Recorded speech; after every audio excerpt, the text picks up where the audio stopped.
балалар ғылымы туралы айтқан кезде жаңағы ең басында айтып өткендей ең негізгі мәселе ақпараттың тапшылығы. Жалпы ақпарат іздей қалсаңыз ештеңе табу мүмкін емес деп айтуға болады.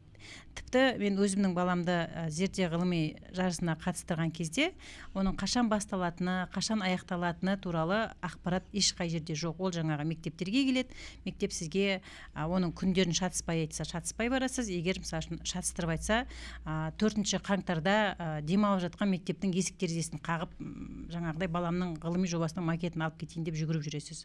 Осы бағытта Айдана, сіз жалпы жарыстарға мамандар балаларды апарып жүрген маман ретінде жалпы осы ғылыми жарыстар туралы, жобалар туралы ақпараттарды қайдан аласыздар, жалпы олардың негізгі ақпарат көзін қайдан іздесек болады?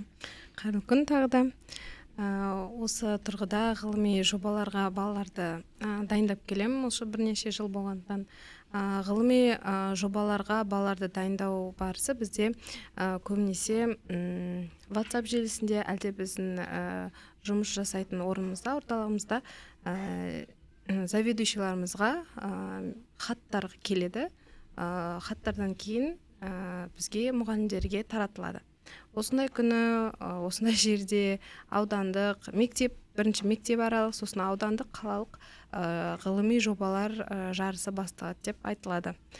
Сол ақпараттар іздейміз, әлде бізді мұғалімдерді WhatsApp желісіндегі группаларына қосып қояды, сол жерде ақпараттар таратылады болады. Бірақ біз өткен жылы жарысқа дайындаған кезде, өткен жыл мен бірінші жылым болған, именно ғылыми жобаларға дайындаған кезде ақпарат шынымен де толық нақты берілмеген, күні шатастық, уақытын шатастық, бірақ әр кезеңде байланыста ұстап отыратын кісілеріміз болды.